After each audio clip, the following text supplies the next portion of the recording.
Before we jump to the table and start playing, let's take a look at our scenario. We are doing battle scenario number 1, destroy the reactor. I will give you a minute to pause this and read through it if you'd like, but here's the quick, simple explanation. The defender is going to set up a power reactor somewhere on the map on their side of the map. The attacker is going to set up on the opposite side of the map. The defender is placing the primary objective, the victory objective, which is destroying the reactor. And the attacker has to place 2 solar arrays. These are the secondary objectives, and per the rules, they need to place them within 12 inches of the reactor. So it's going to be probably closer to the opponent's side of the table, but they're going to structure it in such a way that their avatars can hopefully reach it, because whoever gets control of those is going to get points from them. Each solar array may be captured. If it is captured, that's when it starts generating points. So each array that is held each turn will give 100 points to the team holding it. If that's the attacker initially, they have to keep a model in base-to-base contact with it.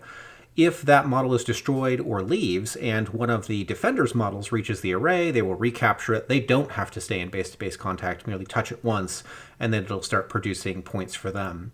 If the attacker would rather, they can blow up those solar arrays and get the one-time points available, 100 each, and not try to hold them for every turn. So they have some choices to make there. As far as the combatants, we'll start with the defenders. They have a pair of divine airworms. Each of these airworms is 150 points.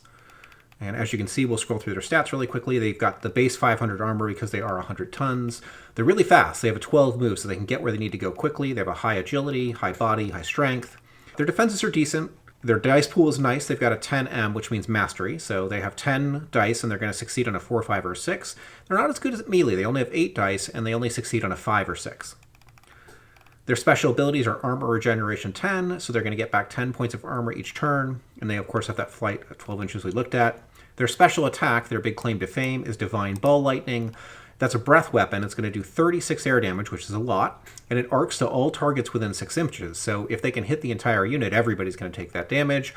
But it does have a 1-round cooldown, meaning they can only use it every other round. They have a bite attack that does 75 damage and a claw attack that does 40 damage, so they are pretty fierce. Everything else on the table is an avatar. So the rest of the defenders are a 55-ton warrior, a 65-ton Achilles, and a 75-ton Romulus. All 3 of these avatars work well together. The Achilles and the Romulus all use fire weapons, which will stack lingering damage. And the warrior is a perfect tank, so it can get out there and take the hits and probably hang for a little while to keep the pressure off of them. Against them, however, is 4 crews. The cruise is a 95-ton behemoth. It also packs all fire weaponry, and since lingering fire damage stacks, if 2 or 3 of these get into range, you're probably going to get incinerated very, very quickly, and that's what they're going to be dealing with. So it's 4 crews versus a warrior, an Achilles, a Romulus, and 2 divine airworms. So we'll go ahead and jump into combat and see how it plays. Okay, we are looking at the defender's position. I'm going to zoom in here. You can see that the green power plant is the victory objective. And these solar arrays are the secondary objectives as described in the scenario. I have a mixture of dragon miniatures. These are divine airworms, 2 of them. And then we have 3 avatars on the defending side. So the one in the back here is a Romulus, this is an Achilles, and then down here is our warrior, they're a tank. Now these are miniatures that I have from other games. You can use any miniatures that you want to represent whatever. You can use dice, whatever works for you. Panning across here, we're going to come in on the attacker side, and you can see they're all deployed within 12 inches of the edge of the map. They are with their dropship, which can be used as cover, but because it is not an asset they paid points for, they cannot use its weaponry. It's considered powered down. The secondary objectives were placed by the attacker, not the defender, and they have to be placed within 12 inches of the power plant. So what they've done is they've tried to put them in a place where they can reach, and the reason for that is the primary objective is worth a lot of points, but you can get a ton of points from secondary objectives. So if they can get a model in base-to-base contact with either one of those solar arrays, they're going to get 100 points a turn for each turn that they're in contact with it. Alternately, they could choose to destroy it, which will give them a one-time bonus of 100 points. So they could pick up a quick, easy 200 points that way. They're going to get points for blowing up the enemy. So if they kill dragons, they're going to get their point value. Same with the avatars. And that also applies to the attackers. If they're getting slaughtered, then the defender is going to get points for them. The game ends when either the reactor is destroyed or the attacking force is wiped out. So we're going to go ahead and get it a turn 1 movement and see what it looks like. We'll start by rolling initiative. So all you're going to do is roll 1 die for each point of initiative. If the pilot has an archetype bonus, they're going to get additional dice for that. And then you just total it up. So in this case, 13. We need to understand initiative order. You can see I've now rolled that out. If you look on the left-hand side of the chart here, down this initiative column, and what we're going to do is start with the lowest initiative. So the crews are a very heavy, very slow mech, and all of them rolled kind of badly. So we're going to start with them. They're going to be forced to move first, and then the defenders will have the option of moving to kind of counter whatever the cruises do. So it is definitely an advantage to go last because you get to react to your opponent. We're going to see how that plays out. As for the rest of this, you can see their field, their armor, and these are going to go down until they're destroyed. And at the end of each turn, when we run recharge, you're going to see this chart again because we're going to add back some field to anybody who survived. Over here, we're going to put the victory points that they obtained each turn. So now that you kind of see how this score sheet works, we'll jump into actual movement. As the attackers have the lower initiative, they have to move first, and the defenders are going to react to them. They have a default movement of 3, which obviously is not very fast, but they can use the sprint ability, which will increase that to a 6. It adds +3 movement. So 1, 2, 3, 4, 5, 6. 1, 2, 3, 4, 5, 6. 1, 2, 3, 4, 5, 6. 1, 2, 3, 4, 5, 6. Because they've sprinted, they will not be able to attack this round, but they're out of range, so they're not super concerned about that. Now we're going to go ahead and move to the defenders movement. So the Draconic Alliance has outriders that work for them that are humans, and those are the pilots of these avatars, and they're considered somewhat expendables by the dragon themselves, especially elder dragons. So they're being ordered to rush from their defensive line and charge the enemy, which might be a bit suicidal, but will keep the fire on them and off of the dragons. All 3 avatars have the same movement speed, so I'm just going to do them by initiative. They're all moving 5. So 1, 2, 3, 4, 5. 1, 2, 3, 4, 5. 1, 2, 3, 4, 5. And then the dragons themselves are going to move. They have a 12-inch move. 1, 2, 3, 4, 5, 6, 7, 8, 9, 10, 11, 12. 1, 2, 3, 4, 5, 6, 7, 8, 9, 10, 11, 12. Thus ends movement for phase 1.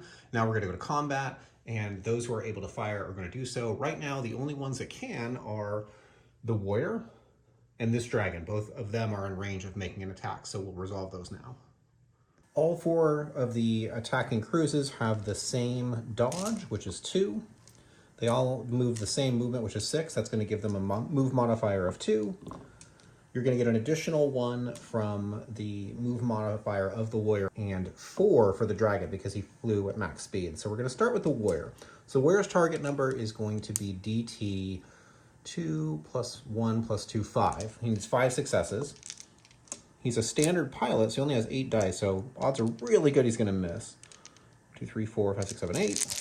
And he only succeeds on a 5 or a 6. So he rolled pretty well. 1, 2, 3, 4. He almost got it. He fires his Earthshatter cannon and it misses just by a little bit. The dragons, on the other hand, have mastery with their ranged attack. So he's going to use his Divine Ball Lightning, and being smart, he's going to hit the unit in the center of the mass so that everybody gets caught in the AoE of this. Unfortunately for him, he flew, so he needs DT4 from his own movement, DT2 from the movement of the enemy avatars, and then the 2 base dodge. So he needs 8 successes on 10 dice. And as you can see, he failed as well, so no one hits in the first round, which is very, very typical. If everybody's moving at max speed, it's really difficult to hit your opponents. This dragon, unfortunately, has used his breath weapon and is now on cooldown for next turn. Now we go to recharge, so anybody who has expended magic is going to replenish that. If anybody's field had been damaged, they would replenish that as well, but no one's field has been damaged yet. So we are doing turn 2 movement. This first cruise unit, 1, 2, 3, 4, 5, is actually going to sprint again and move to here. This puts him in base-to-base contact with one of the secondary objectives and means that if he's still alive at the end of the turn, he's going to get the 100 points that that objective awards. Okay, let's move the rest of them. The rest are not going to sprint, so 1, 2, 3, 1, 2, 3, 1, 2, 3. They're just advancing on the enemy. Now let's go to the defenders. The defenders' avatars, the first two in the front row here, this is the warrior and the Achilles, are opting not to move. They're already in firing range. This guy's going to move too, the Romulus, just to get himself a little bit closer. And since you get a movement modifier at 3, that's why he's not going any further, so it won't be any harder for him to hit, but he does get a little closer to the action.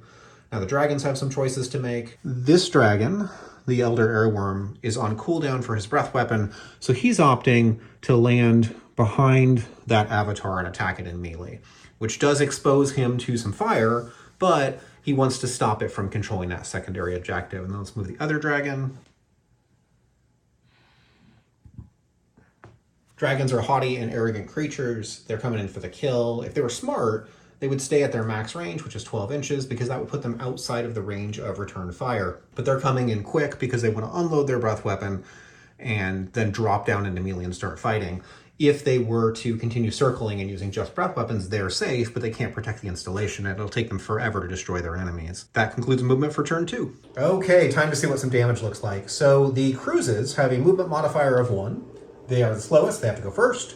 The dragon has a movement modifier of 1, that's going to be their target. All three are going to fire at the same dragon, they're all going to light it up, and you're going to see why lingering fire damage is scary.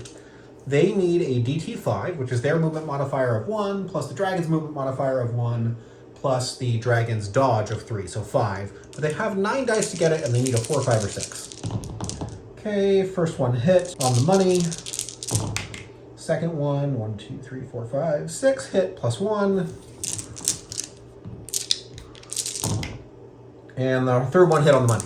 So all 3 hit, one of them is going to do slightly more damage. The way the damage works is if you get extra successes, that adds on to the damage of the weapon group that it fired in. They are firing 8 large lasers each. Large lasers are absolutely violent. You don't ever want to be hit by a large fire laser because they stack lingering fire damage. And the way lingering fire damage is, each round it'll do its amount in damage and decrement by 1. So if you have, let's say, 32 lingering fire damage, it's going to do that fire damage, and the next round will be 31, the round after that is 30, just keeps ticking down. It does 9 fire damage plus 3 lingering, so it is taking from each target, let's see, 9 times 8, what is that, 72? So 72 base damage from each of the cruises, 76 from the one that got the extra success, so 72 plus 72 plus 76. And then the lingering fire damage is going to be 24 plus 24 plus 28. So what is that? 76 lingering fire damage. So the dragon is just drenched in this lasered napalm. Its whole body is covered. It takes over half its life in one volley. Is probably going to die in 3 or 4 rounds just from the existing lingering damage. But that's the entirety of what the attackers can do. Now we're going to switch to the defenders. We're going to start with the avatars. They don't have a great chance to hit. They're only using 8 dice each. 1, 2, 3, 4, 5, 6, 7, 8. And they need 5s and 6s. However, their DT is only 3. Because that's the dodge of the cruises of 2 and the 1 movement modifier. So there's a chance they can hit. We're going to start with the Romulus. What are you in range to hit with? I'm looking at his weapons complement to see if he can fire all of his lasers. Now it looks like no, he can hit with 4 large fire lasers though. So he's going to aim at this cruise right here. That's going to be the target they're all going to focus on. He missed. So now we're going to do the warrior, which is right here.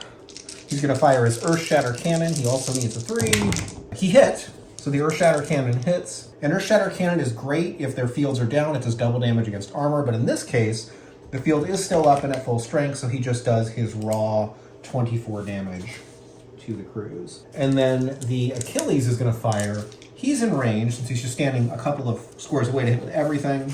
And that will include, let's look at his weapon complement, a bunch of small fire lasers, I believe. Yes, so he has a large fire laser and a bunch of small fire lasers. So he needs 3 successes. Oh, he missed. All right, not good for the defenders. This is the reason why you want veteran pilots. It's much, much easier for them to hit if you invest those additional points. But these guys are kind of scrub outriders. They're not terribly well trained, and that shows.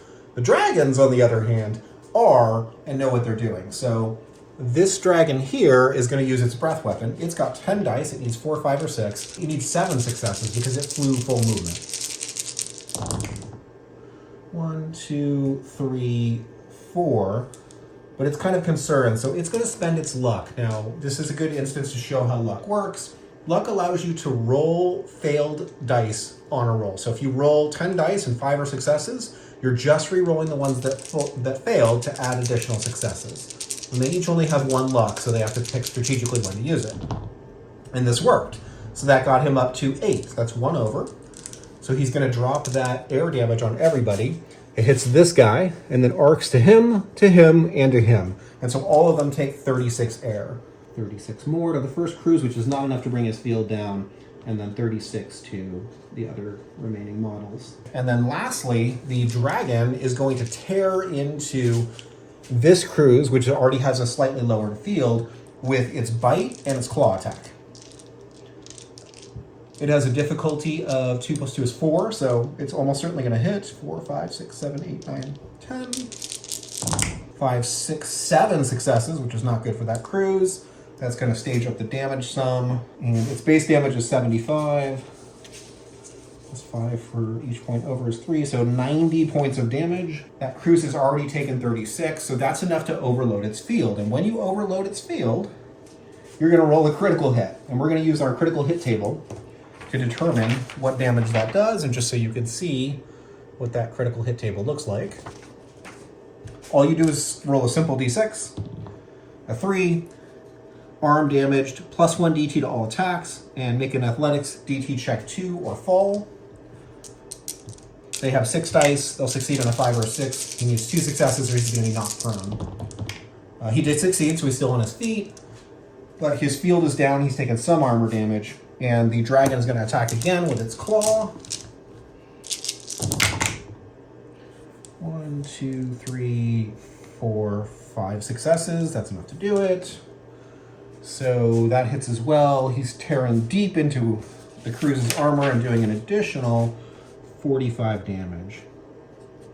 So that cruise is in rough shape. Its armor's been savaged. Its field is entirely down. Its arm is damaged, so it's going to be hard for it to attack things. But that is the end of combat for the phase. Now we're going to do recharge, and we're going to do victory points. So we'll jump to my screen, and I'll show you what that looks like at the end of round 2.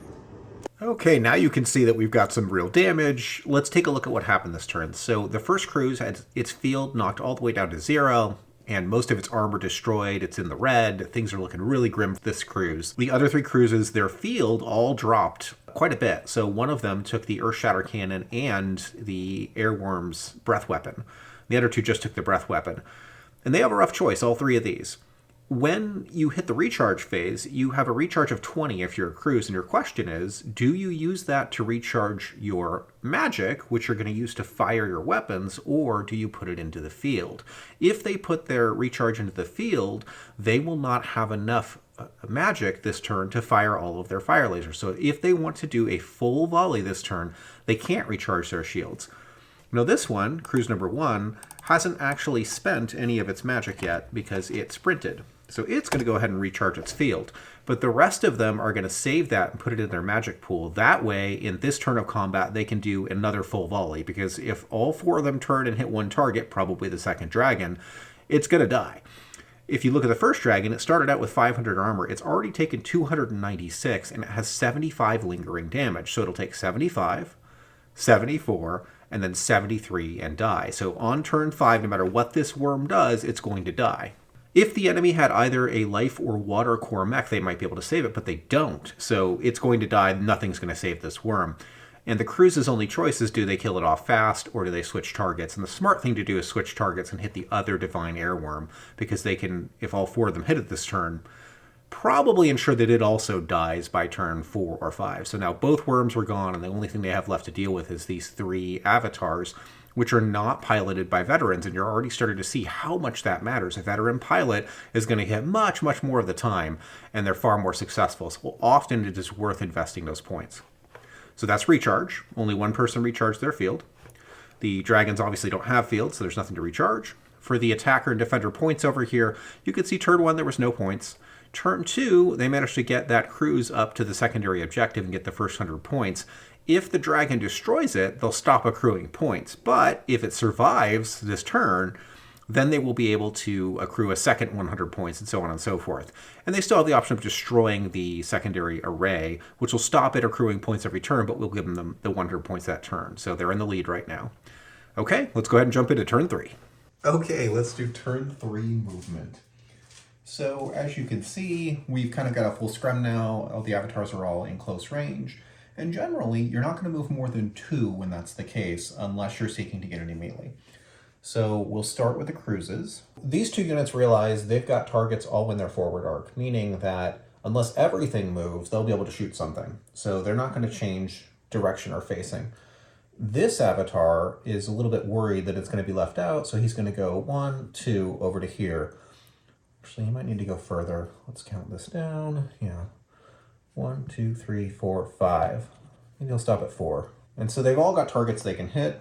This one knows he's probably going to get destroyed. So what he's going to do is move 2 over here.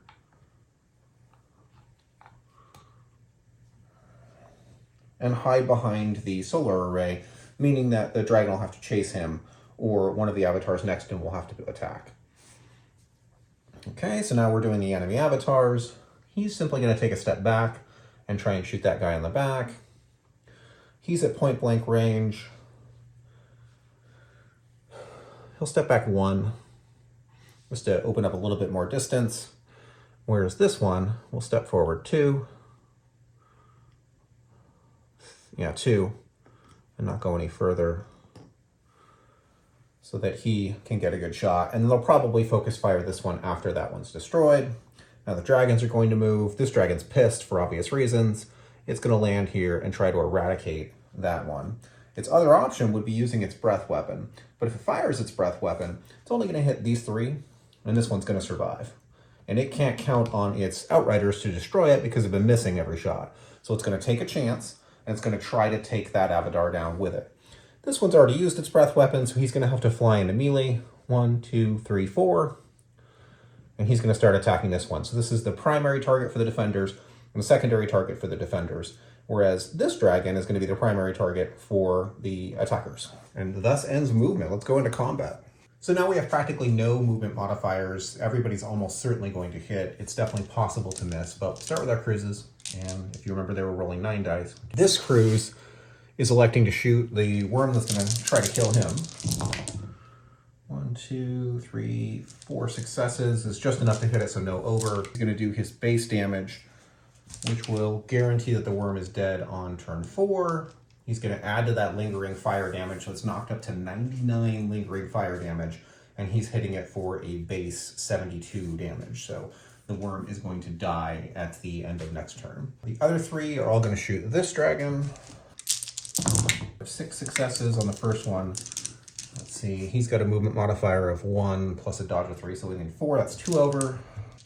The next one hit with 2 over. And 2 over. Okay, good. That makes the math nice and easy. So 76, 76, and 76. He's going to be taking, let's see, 26 times 3, that's 52, 78 lingering fire damage.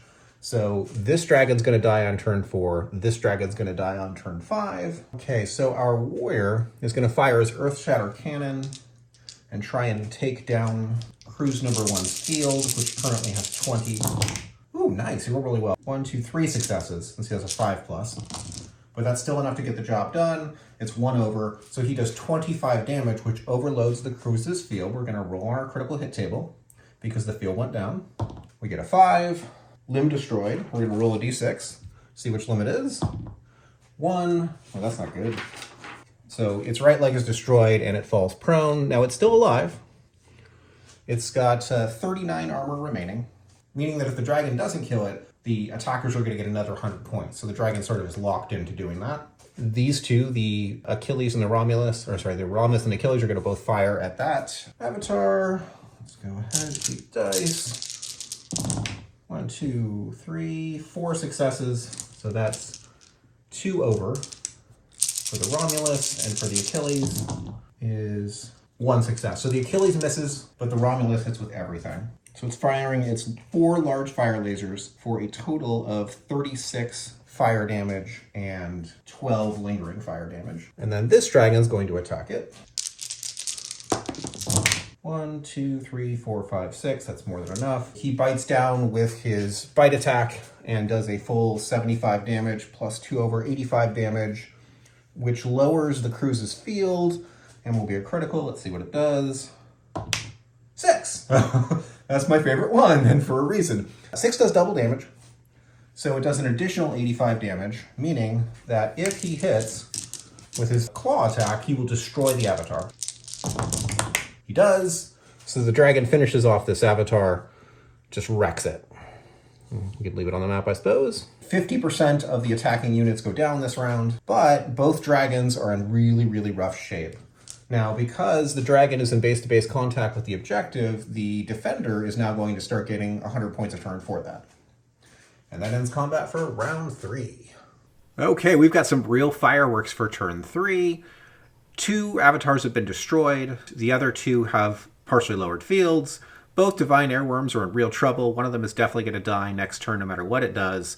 And the other one has got, at best, 3 more turns of life if nobody else shoots it. So even if the defenders win the battle, they're going to lose both of their airworms. And if that happens during gameplay before the game is over, those points will be awarded to the attacker.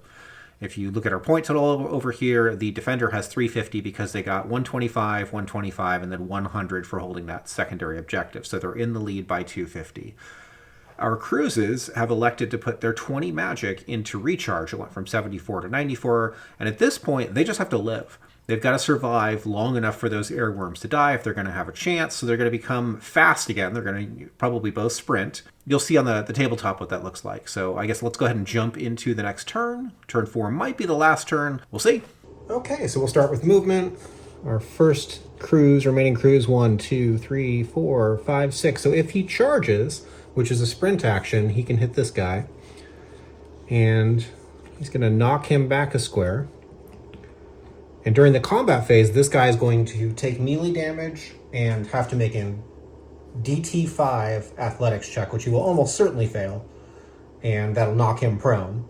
And it's also going to give the cruise a move modifier of 2, which is the primary reason he's doing it, while allowing him to spend no magic on his weapons, so that he can either finish recharging his field or dump it into his core, so next round he can use some lasers. This other guy is going to do the same thing to the dragon. 1, 2, 3, 4. He charges the dragon. If this guy is still here, he's going to take damage.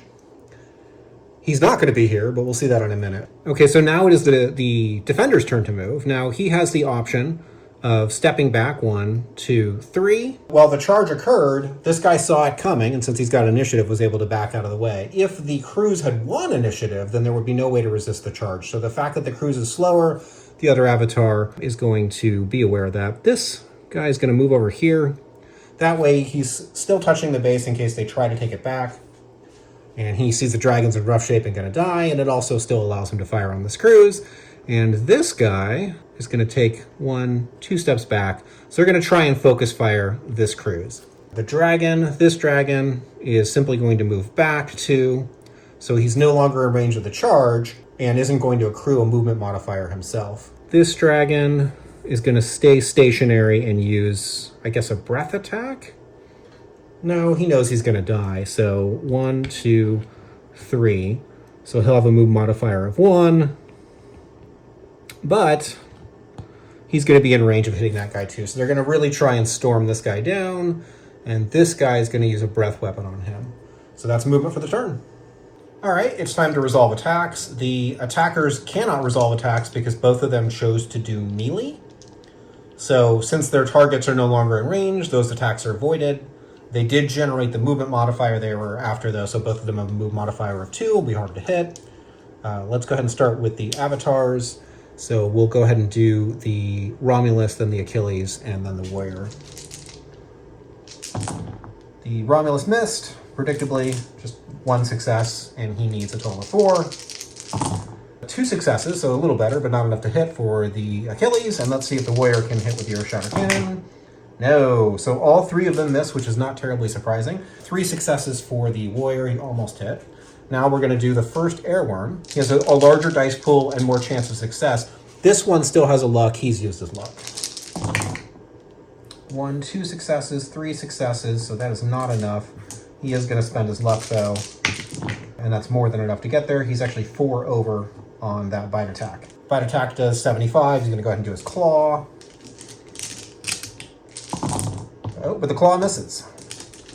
So he doesn't quite bring his field down. It was 94 because it recharged and takes that 75. Had he dropped the field, there would have been a critical hit roll, which is meant that the pilot of the cruise spending his recharge to amp his field was the right call, and it really saved his bacon here.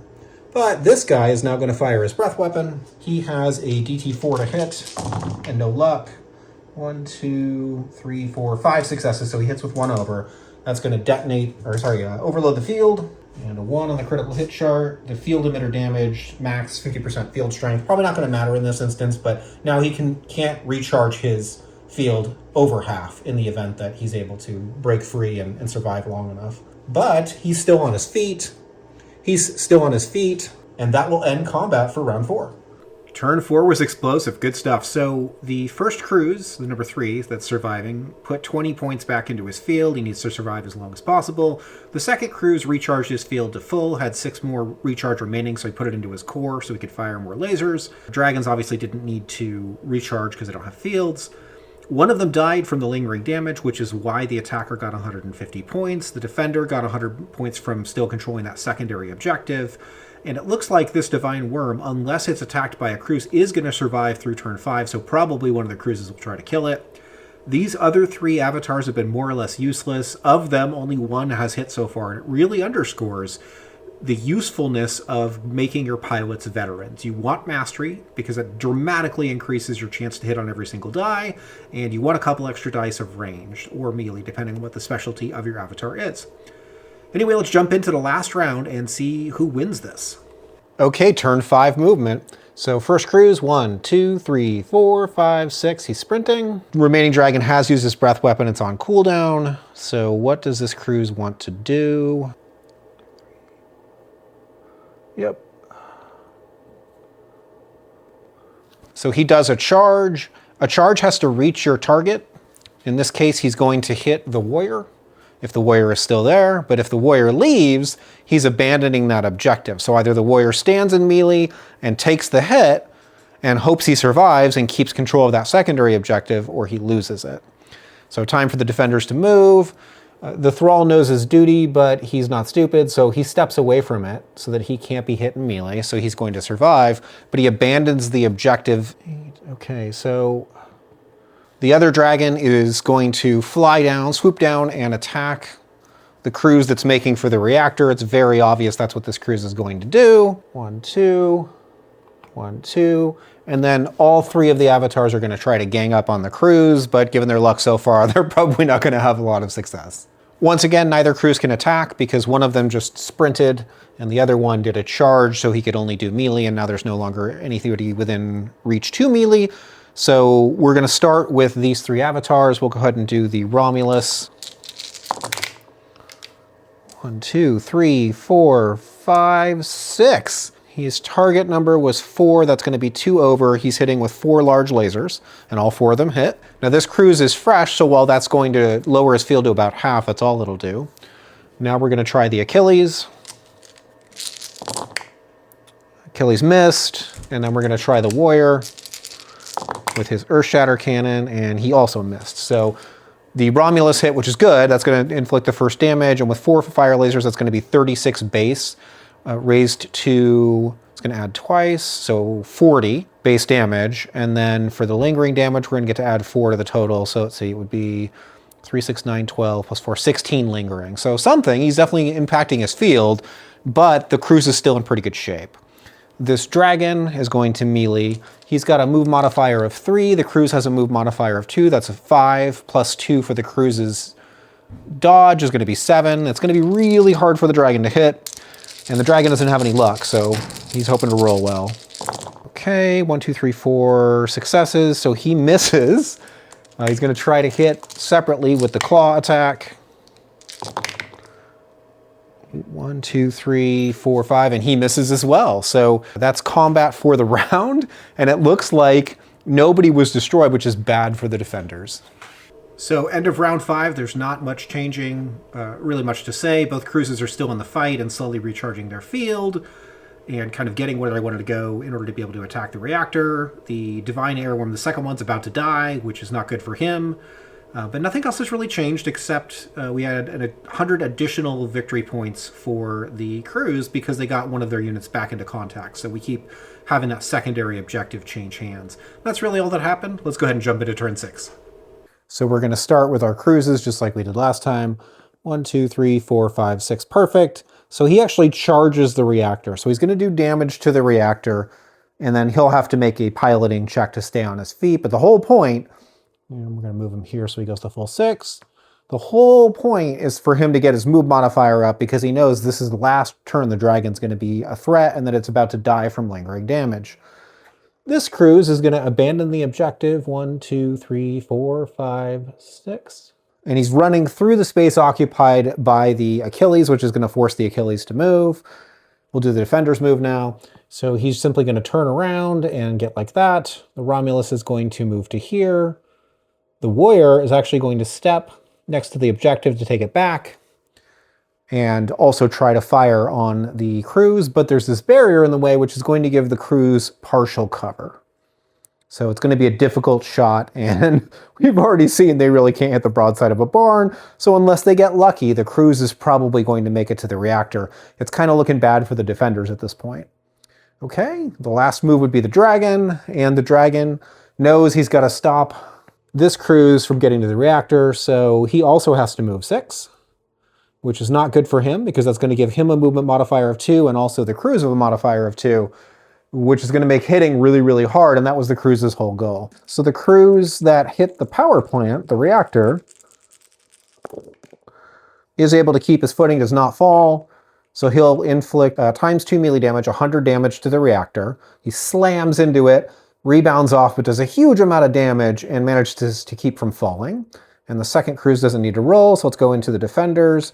We'll start with the Romulus again. 3, who predictably misses. They need a 2 + 2, 4, and he got 3. Here's the Achilles, also missed. And the warrior, who's been lucky. What can you do, warrior? 1, 2, 3, almost. So the warrior misses as well. So none of them are able to hurt it, but the warrior did recapture the objective. And then lastly, let's see what the dragon can do. So the dragon is going to attempt to 1, 2, 3, 4, 5, 6, 7, 8, 9, 10. The dragon is going to attempt to bite and claw, but he has a 6 difficulty at the moment. 1, 2, 3, 4, 5 successes, and he has no luck, so he can't do it. And then on the claw, 1, 2, 3, 4 successes. So the dragon whiffs it, and unfortunately for the dragon, at the end of the round, he's going to die, so he'll be removed from the table, and then we'll go into, I guess, one more turn. So turn 6, still didn't finish it. I thought this was going to be over by now. Looks like we're going to probably end up finishing it in turn 7. Both dragons are dead, 2 of the cruises are dead, but the other 2 have managed to recharge their field. So cruise number 3 is up to 60, and cruise number 4 is back up to 94, looking pretty strong. And all they're fighting are these 3 avatars that can't really hit anything. And the reactor has already been damaged. Half of its armor is gone, it's only got 200 armor, and it's taken 100 from the crews that reached it in the charge. So they're going to try to finish it off this round, and if they do so, that'll end the scenario. Let's go ahead and jump into round 7. Okay, turn 7 movement. One of the cruises is not going to move. He's facing the reactor and is just going to unload on it when it comes to his turn. The other one is going to move 1, 2, 3, 4, 5. So he does have a movement modifier of 1, but he wanted to get in range of shooting the reactor. So if the 2 of them can unload successfully and generate between the 2 of them 100 points of damage, that's going to blow the reactor up and end the game, and they will win. Their enemies are going to try to stop them, but I think we already know how this is going to play out. 1, 2, 1, 2. 1, 2, 3, 4, 5. So the warrior has a move modifier of 1, which almost guarantees he's probably going to miss. Let's go ahead and roll out combat. We will start with the attackers. So the first cruise is going to fire all 8 lasers since he still has magic. 1, 2, 3, 4 successes is more than enough to hit the DT1 because this poor reactor can't really dodge and he's at point blank range. So that's 3 over. And then the second one, so 3 over, that's 12 more, so 84. And then 28 lingering. The second cruise fires, 2, 3, 4, hits handily by 3, and that's going to end the match. I'm not going to roll damage out. They destroy the reactor, so a torrent of fire lasers from both of them flashes into the reactor, blows it up. But we are going to give the defenders a chance to get some victory points by removing that one cruise. Let's see, we've got a move modifier of 1, 2, plus 2 dodge, so he did 4 hits. Okay, so the Romulus hits the crews, the Achilles also hits the crews, and the Warrior almost hits the crews. So we've got the Achilles and the Romulus dishing their damage. They're not going to be able to do enough between the two of them, since it's not all of their weapons, since a lot of them are short range for the Achilles, to finish off the crews. So they're going to be able to do some damage to it, but it looks like they can't finish it. The only thing that's going to happen this turn is the reactor's blown up and the game ends. We'll go ahead and look at the scoreboard, and thanks for watching. So there you have it. The game is over on turn 7. The Inuran Consortium Mercenaries won. The Draconic Alliance lost.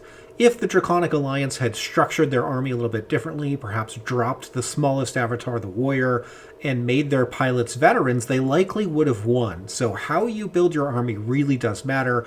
And you can see, are you a good roller? Do you get lots of 5s and 6s? Maybe you can get away without having mastery and more dice. But otherwise, it is a really prudent investment. I didn't roll out the final damage for the crews that would have taken the most damage, which would have been from the Achilles and the Romulus, because with that 94 base field, there's no way they're getting through all that and the armor.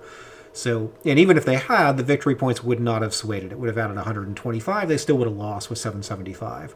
So anyway, that is our final score. I hope you enjoyed the match and had a pretty good understanding of how the game works.